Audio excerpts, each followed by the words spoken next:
No, we won't. Hi, everyone. For those of you that don't know me, I'm Megan Renna, and this is Brandon Renna, and we're certified health coaches. We are probably part of your support team in some element, and so that's what I love most about coaching is we coach as a team. And so we love to have these, healthy huddles and community gatherings where we just get to hopefully pour into one another and see all of us continue to move forward in our health and in life and get to celebrate each other's victories and be there for each other to just kind of lift those burdens. So we love coming together every single week with you guys and sharing in that success and hearing what's new. So my big news from this week was my baby sister was pregnant and she just had her baby. So it was like, I was a little girl too. So she is truly like our little unicorn in the family because out of the four girls, she's the first one to have a little girl. And so it's been all boys up until now. So it was, you can imagine, I got the one phone call at midnight and I don't think I've slept since because I've just been so excited and at the hospital and running pretty much purely on adrenaline. But as many of us know, that usually comes to like a total crash after. And it did for like 3 days you were. It was rough, guys. Like, yeah. I don't know if you guys all are in a really good habit of sleep right now, or if that's an area and habit that you're really wanting to work on. I've over the years been a really good sleeper, like very consistent in having kind of a steady bedtime and it's been great. But definitely then this week, not having the sleep, that's why I wanted to talk about it tonight because it really made me so aware of where I used to be as I didn't have that habit developed and how much usually with all my clients, if they've hit a little bit of a plateau or if they're not seeing some of the scale movements and just feeling the energy and vibrancy that you should while following program and doing great in your nutrition, one of my first questions is usually tell me about your sleep. Yeah. The joys of fat burn does wear off sometime and then you need to sleep. Yeah. And so I think so many of us in this culture too, right? We're so busy. And so sleep oftentimes gets kind of put on the back burner and it's like we know it's important, but we don't necessarily truly like implement it as vital to our health and vital to even if you're in your weight loss phase of the journey, vital to reaching those goals as well, because it plays such a huge factor. And I think so many of us, it's again, we know that it's important, but we don't necessarily always know why it's so important or how much of a role it plays. So I wanted to dig a little bit into the habits of health tonight. But he knows that it's important. Yeah, Dr. A, who again, created the whole habits of health system that we utilize to move us forward. How many of you have read chapter 17? I would love to see put yes or I have or something in the chat if you've read through chapter 17 on the importance of sleep. He calls it nature's nurse. And isn't that true? Of course you have, Elaine.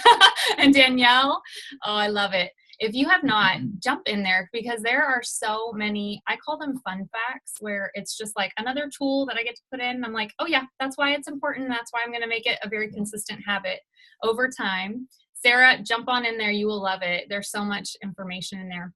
But here's the deal. I know for myself and for so many of us, it's a practice, right? So many of these habits that we're trying to implement and put in there, they're all a practice that we're going to be developing over time. And so we're never perfect at it. I know I'm far from perfect at it, but it's definitely something I know how much it plays into my next day if I don't get good sleep and how much it plays into me even maybe seeing the scale move up a little bit.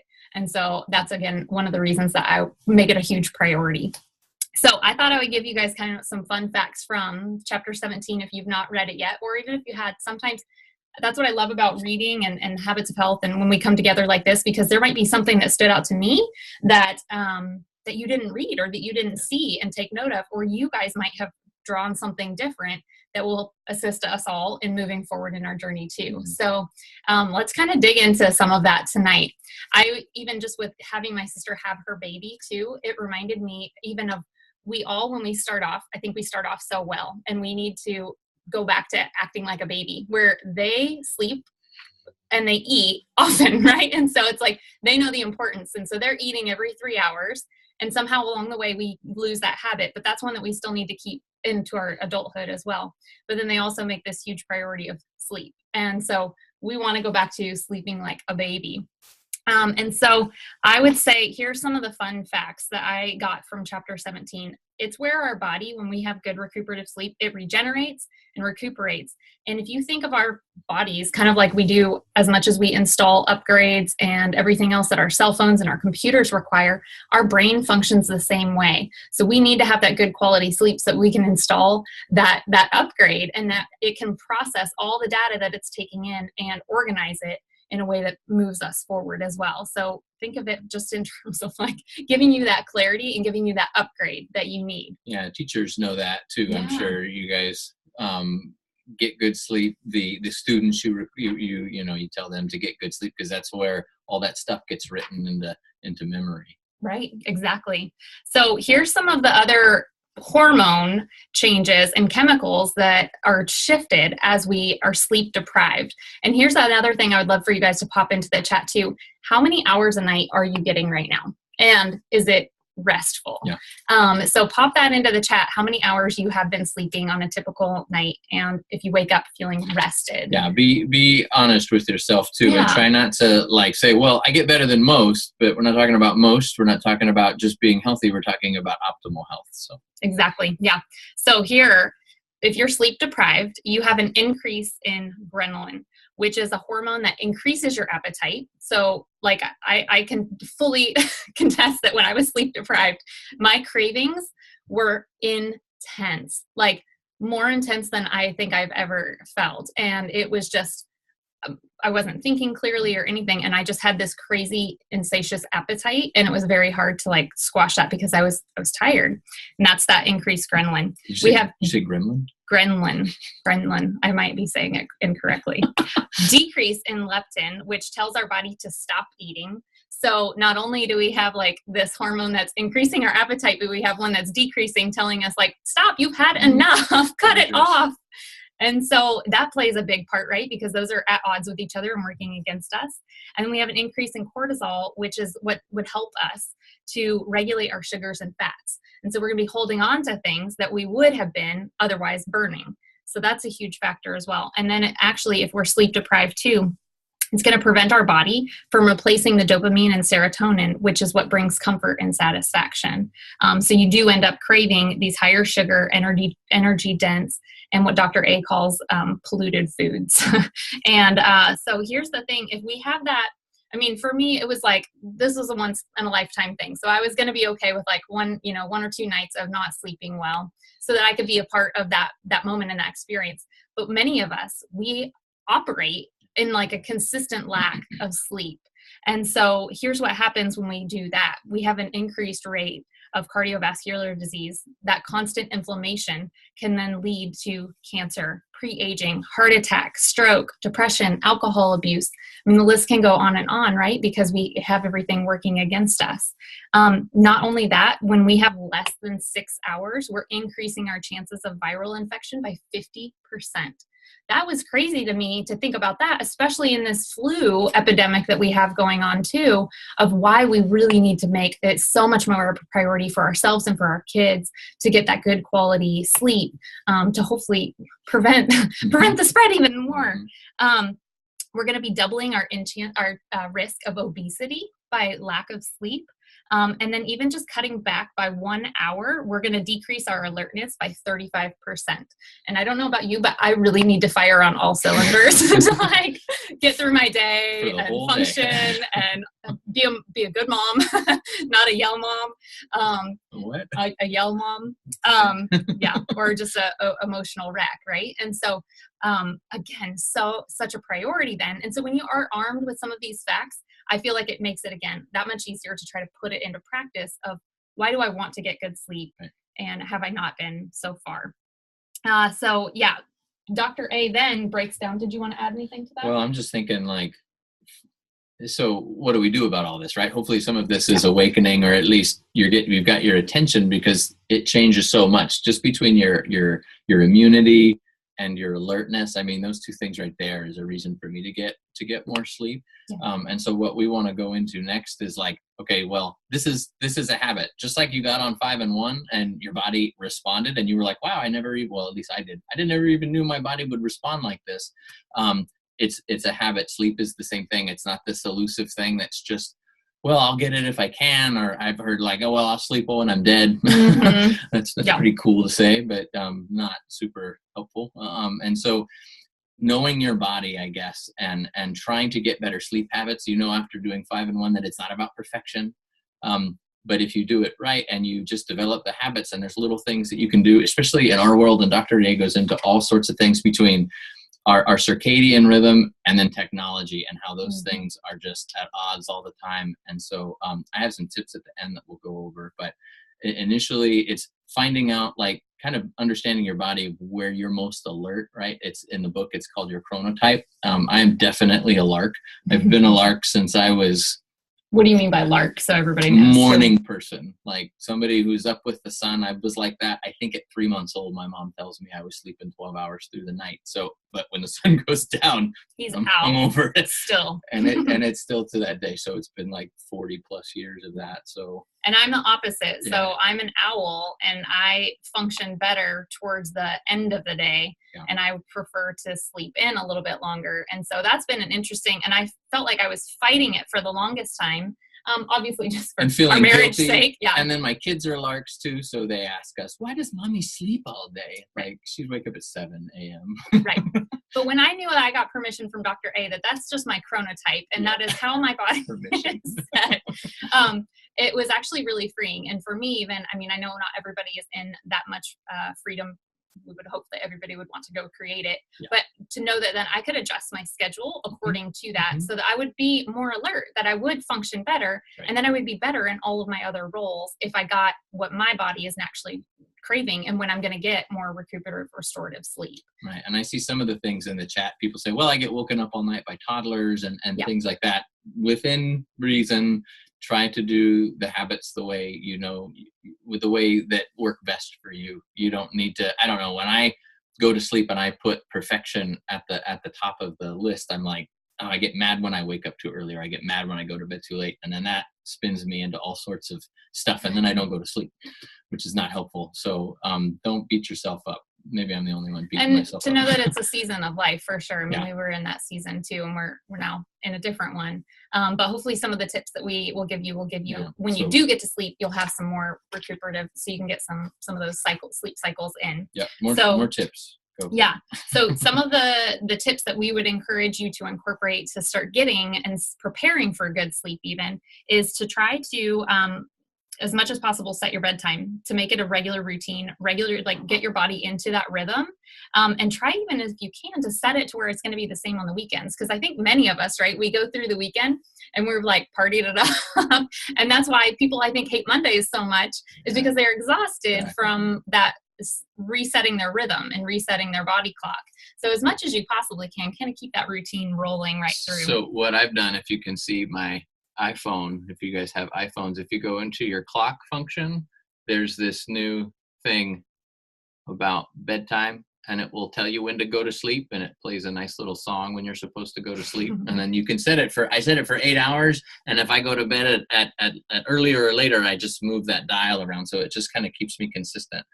It doesn't track it. I don't have a Fitbit, but it will do that too. It can So yeah, it makes me want to go to bed when I hear his little lullaby melody. I would say too, limit your caffeine. So I mean, I know I'm a functioning caffeine intaker for sure too, but I take most of my caffeine before 9 a.m.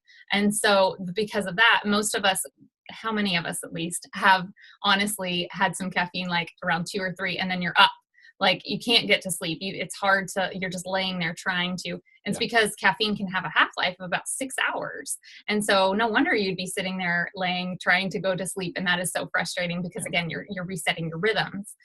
So the more you can just have, 300 milligrams, which is actually 3 cups of coffee or caffeine per day, is quite a bit. But just do it to where, like, set your cutoff point by noon. Like, after noon, I'm not going to have any more caffeine intake. I would say front load your liquid intake too, and your water intake as much as possible, because many of us, right, when we get up, it's usually because we have to use the restroom or different things, and that can, like, again, reset your rhythm, because especially if you're turning on the light or anything else to get there.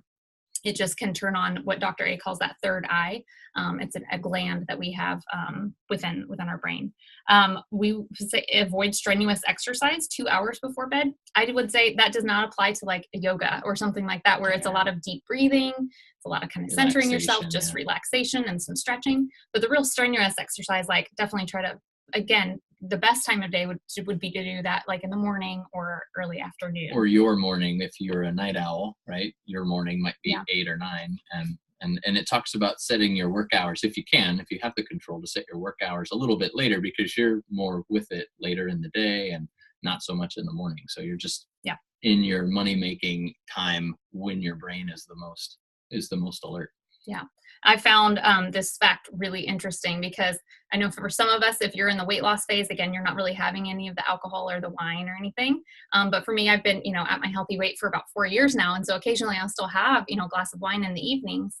And I've found that I get really bad insomnia when I have that.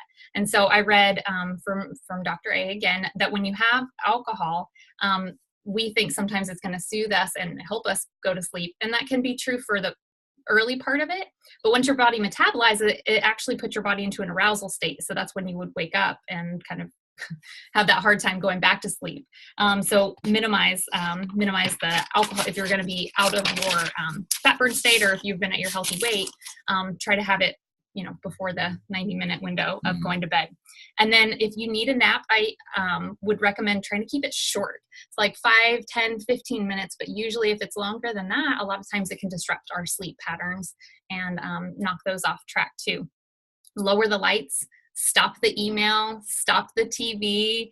Your brain is so stimulated. And I found this research article really interesting too. It actually said that eliminating your cell phone use before bed too, because the radiation emanated can stimulate your brain and keep you awake longer as well. So they actually recommended like a headset or something if you're going to be using your cell phone in the evenings. I got another trick with the cell phone too. So you guys know your do not disturb is the moon on there. You can hit that and it will cut off all notifications. I think there's some sort of thing, if somebody calls 3 times successively in a row, then it will get through and it will call you. So like an emergency or something like that. Yeah. Then there's another thing on here to dim it. So I forget what it's called, but you can look it on your iPhone. Sorry, Android people, I don't know how to use those.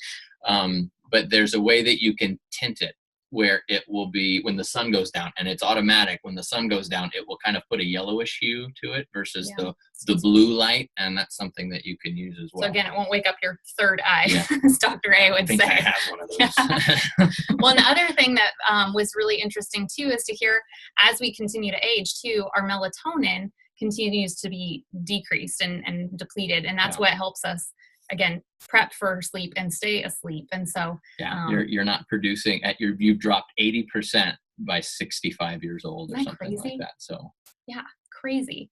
So, and then we would say when you're in bed, like, again, start to just try to do your best to relax, cuddle with your spouse, read a book. That is definitely like my biggest thing that I've incorporated that helps me get off to a good night's sleep.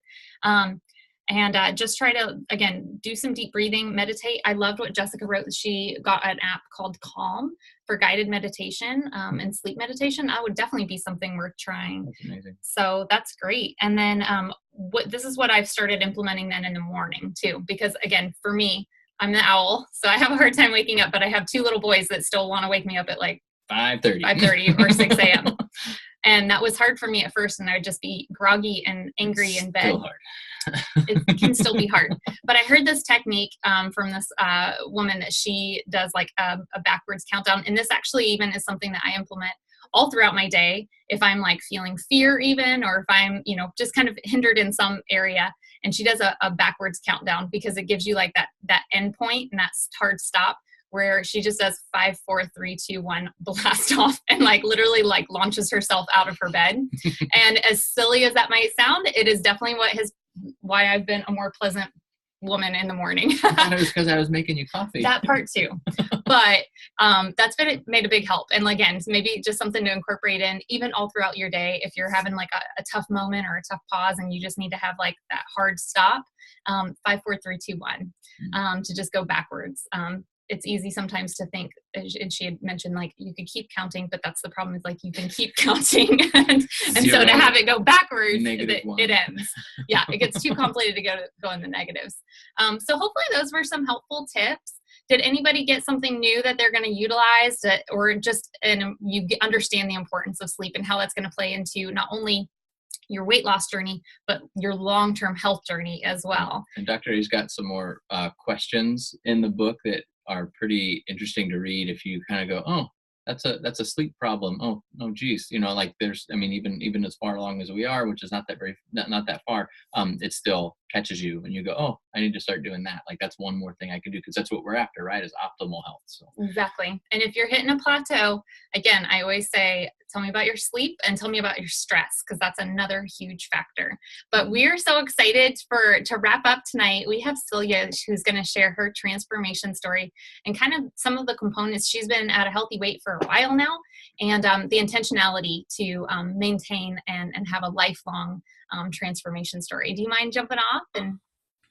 Yeah. So thank you for having me share. I am happy to do it. So a little bit about my story is I started my program maybe 2 years ago. It was December 3rd, I think it was, 2015. So so a little bit about me is I didn't really struggle with weight until I got pregnant with my twins. And with my twins, I put on 110 pounds. And everybody says, they say, oh, but you had twins. No, it still was not healthy at that time. Okay. So, but that kind of started the battle with weight. So what I did after my twins is I tried the whole starvation mode, kill myself whenever I possibly could with workouts. And that I was at that time working a 50+ hour a week job, high stress, and finding the time to put that in was really difficult. It took me almost 2 years to get within 10 pounds of my pre-pregnancy weight, and then it was the whole, it started to creep back on. I remember the trip where I was visiting my family. I had to buy bigger pants, and my husband remembers that trip too. And so basically it was like, from then on, I just kept putting it back on, and I didn't have as much to put on with my daughter when I got pregnant with her, but I would say at least I had at least put 30. I actually honestly stopped stepping on the scale. So with my daughter, I was back to square one. I was as big with her as I was with my twins. And that's when I saw my coach, Kristen, posting her transformation story. And I was like, I got to do something different. Like what attracted me was the freedom that she was talking about, and that getting the mind healthy. I have a background in social work. I have done a lot of classes within counseling and things like that. And I knew a lot of it had to do with the mind issue of changing. You can change your diet all you want. Yes, you can lose weight, but it's the keeping it off part of it. And I knew there was something, the outward appearance was just an indication of what was going on the inside. And so that's when I reached out to her, and it took me a little while to jump on board. But I will tell you what got me to take the steps was I didn't like the mom that I was becoming.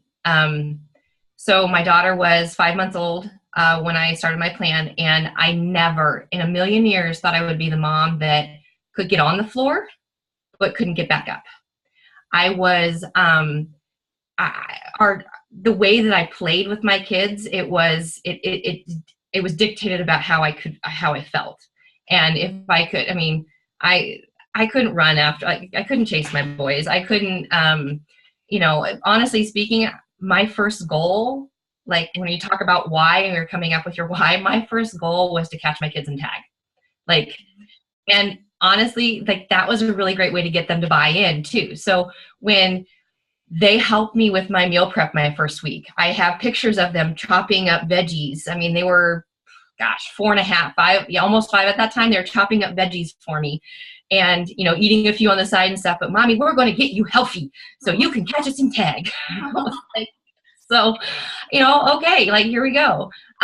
So that was, and what I love about this program is that it really taught my family how to eat healthy too, because now we've had all those conversations. My boys they just turned 7, and even my daughter Kaya, she's 2.5.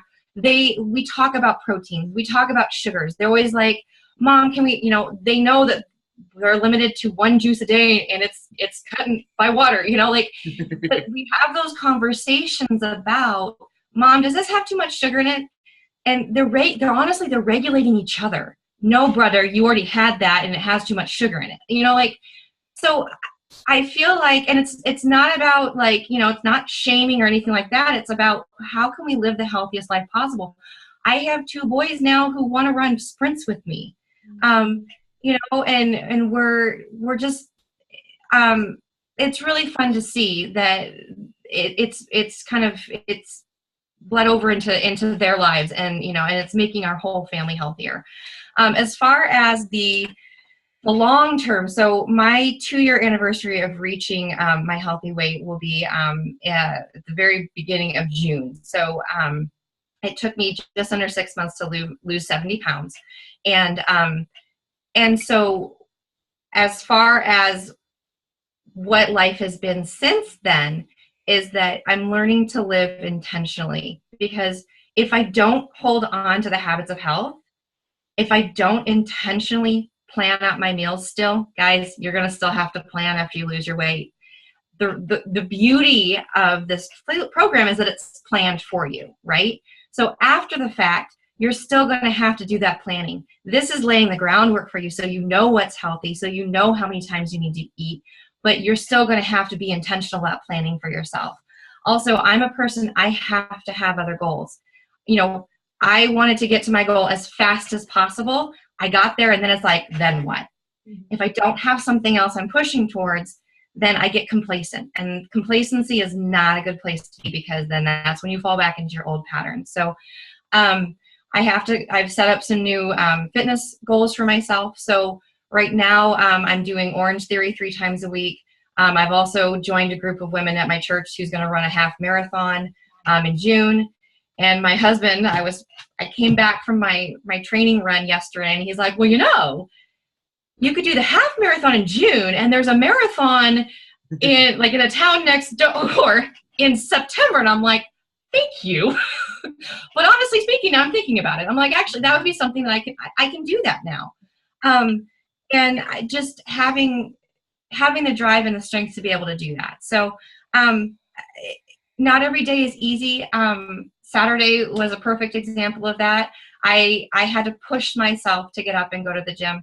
The gym's not for everybody, but I'm just saying, whatever it is for you that's going to keep you healthy, that's going to keep you on the right track, you have to be intentional about it. And you also have to have that accountability. So lean into your coach. I still connect with my coach on a regular basis. Lean into the community, but also you have to have that community around. So if coaching's not the thing for you, like for me, being a coach keeps me accountable. It keeps me, if I'm going to ask clients to do something, I better be willing to do it, or at least try, right? So that's what keeps me accountable. But also my husband now, gosh darn it, he's pushing me. So he's like, babe, you need to go out for a run. So today, I'm literally, okay, this is how I got my run in today. He had to come home. He had to change to go to a meeting. I'm supposed to go to the meeting too, but he has to go an hour ahead of time. So I realized, oh crud, I need to get something at the grocery store. Yes, I ran 3.5 miles, and I included a stop at the grocery store. I have pictures to prove it with turkey pepperoni in my hands. So, you just have to be intentional about putting it into your life. And I am so glad I did it. So anyway, I thank you for, letting me share, and just guys, keep plugging forward. I know it's not always easy, but you can do it. We have the system set up for it, and just keep pushing, always dig into that why. Maybe your why is going to change. Reach out to your coach, have them help you figure out what your why is, and help you hold on to that. Just hold on to that why. And I have to say, if you can get your family to buy into it, when my kids bought into it, that really, really helped and, spurred me forward. And hey, if my kids are telling me I got to get healthy, they're calling me out too, right? So anyway, Thanks, guys, for letting me share. So much value. That was amazing. And I think that that was the perfect, right? Like if you don't have kids, or if you like find somebody where you get to have that buy-in, and your goals are their goals too, where it's a mutual win. And I love that. And then, like you said, I mean, again, the scale, right? It's one form of measurement. That is what Celia said is perfect. Her goal was to play tag. Like that's life goals. And so definitely like incorporating those in. We use the forms of measurement, like getting your good before photo and taking progress pictures. I like to take them, weekly for some of my clients, even if you're wanting to kind of track, and that's a fun way to track that progress, and taking your measurements and using the scale and all of those different things. But more than anything, when you get to write down some of those life goals, and I would encourage you to do that tonight, go through. If I'm sure with everything that Celia said, that there was something that was also sparked in you, maybe some new goals that you want to set for yourself, your family. Write those down and get that buy-in from some other people that really matter in your life, that you spend a lot of time with. And it becomes even a mutual win when you get to celebrate those together. So we're so honored to have spent Monday night with you all, and excited to see you back next Monday.